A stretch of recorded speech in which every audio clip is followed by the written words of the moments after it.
Hello student, आज मैं तुम्हारे लिए लेकर आया हूँ 2021 का बही खाता एवं लेखा शास्त्र का पेपर, जिसका कोड है 349। तो इसमें स्टार्टिंग में हमें निर्देश दिए जाते हैं और 15 मिनट पेपर को पढ़ने के लिए मिलते हैं। तो अब पहले मैं इन्हें ही पढ़ता हूँ। क्या है? नोट: प्रारंभ के 15 मिनट परीक्षार्थियों को प्रश्न पत्र पढ़ने के लिए हैं। और आगे निर्देश: प्रश्न संख्या 1 से 10 बहुविकल्पीय हैं। 10 प्रश्नों में से किन्हीं 5 प्रश्नों के उत्तर दीजिए। प्रत्येक प्रश्न 2 अंक का है। निर्देश 2: प्रश्न संख्या 11 से 20 अति लघुत्तरीय प्रश्न हैं। इनमें से किन्हीं 5 प्रश्नों के उत्तर दीजिए। प्रत्येक प्रश्न 4 अंक का है। प्रश्न संख्या 21 से 26 लघुत्तरीय प्रश्न हैं। इनमें से किन्हीं 3 प्रश्नों के उत्तर दीजिए। प्रत्येक प्रश्न 10 अंक का है।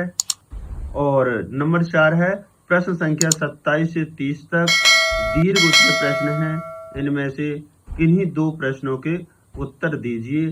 प्रत्येक प्रश्न 20 अंक का है। तो पहले मैं बहुविकल्प प्रश्न पढ़ूंगा, तो देखेंगे उनका सॉल्यूशन भी साथ साथ बताता चलूंगा मैं आपको।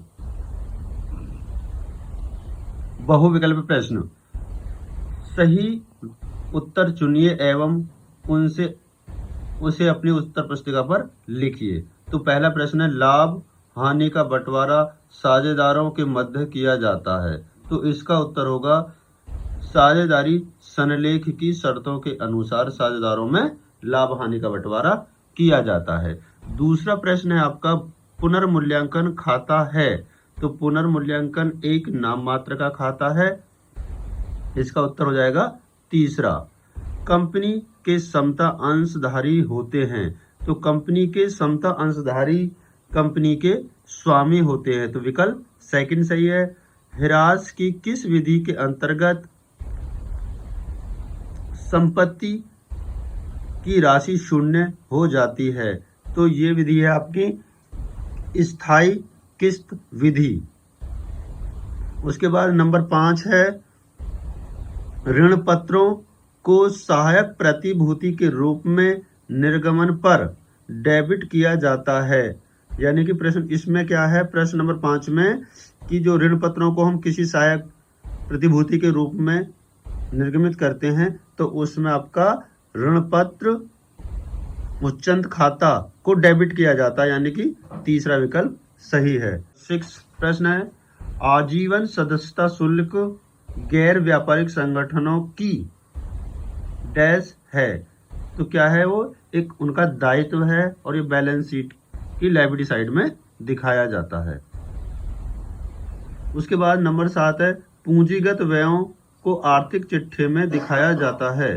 तो पूंजीगत व्यय जो होते हैं उन्हें चिट्ठे के संपत्ति पक्ष में दिखाया जाता है। विकल्प दूसरा सही है। नंबर 8, कौन व्यय पूंजीगत व्यय नहीं है? तो इसमें पूछा है ये कौन से व्यय हैं जो पूंजीगत व्यय नहीं है? तो आपका अनुसंधान पर व्यय, व्यापार चिन्ह का लागत मूल्य, मशीनरी का क्रय मूल्य, ये सभी आपके पूंजीगत व्यय हैं। और मशीनरी पर ह्रास ये आपका आयगत व्यय है। तो इसका ऑप्शन हो जाएगा 4th सही। नंबर 9, किस दायित्व को आर्थिक चिट्ठे के योग में शामिल नहीं किया जाता है? तो कौन से दायित्व में? तीसरा, संभावित दायित्वों को चिट्ठे के योग में शामिल नहीं किया जाता है। और 10वां प्रश्न है आपका, विशेष उद्देश्य के लिए लिया गया ऋण दिखाया जाएगा किसमें? आर्थिक चिट्ठे के दायित्व पक्ष में।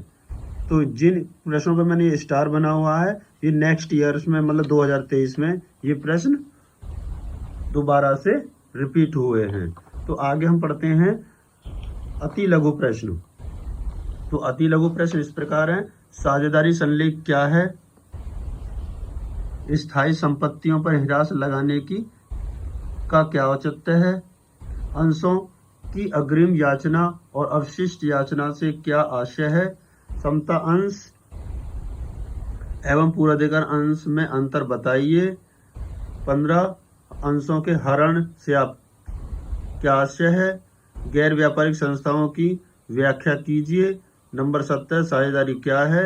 नंबर 18 ऋण पत्रों के शोधन से क्या आशय है। नंबर 19 अंतिम स्टॉक का मूल्यांकन कैसे किया जाता है। नंबर 20 गुप्त संचित की उपयोगिता को उल्लेखित कीजिए।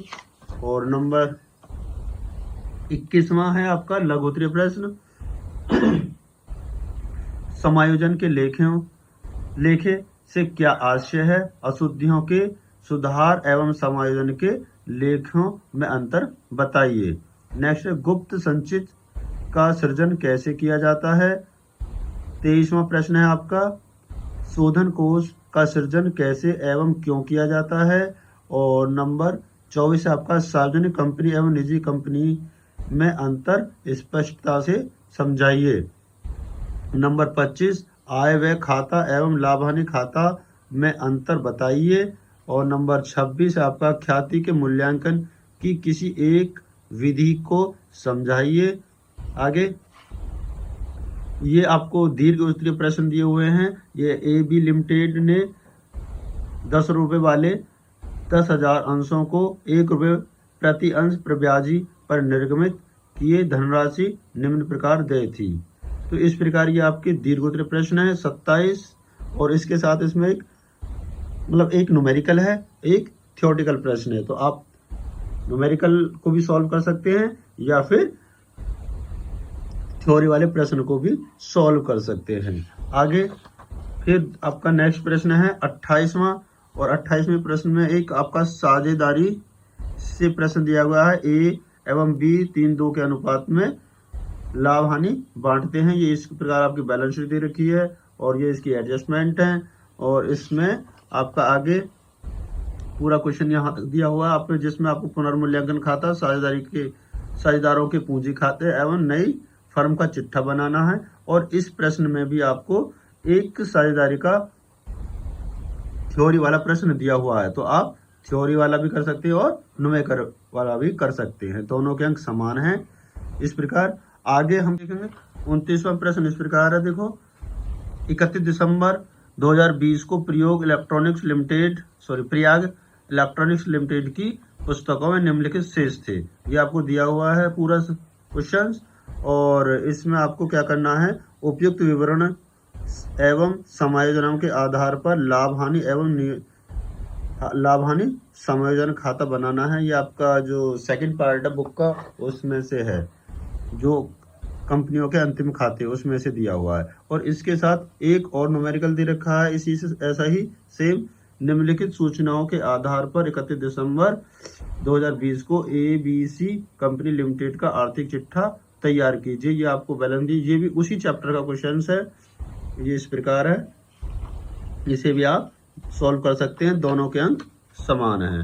अब एक लास्ट 30वां प्रश्न है। और 30वां प्रश्न इस प्रकार है। ये आपका दिया हुआ है चैप्टर नंबर जो आपके गैर व्यापारिक संस्थाएं हैं उनसे संबंधित है। हिंद क्लब का आगम शोधन खाता 31 दिसंबर 2020 को समाप्त होने वाले वर्ष का निम्नलिखित है। ये दिया हुआ है। फिर इसकी आपकी समायोजनाएं दे रखी हैं। और इससे आपको क्या तैयार करना है, उपयुक्त सूचनाओं से 31 दिसंबर 2020 को समाप्त होने वाले वर्ष का क्लब का आय व्यय खाता तथा चिट्ठा बनाइए।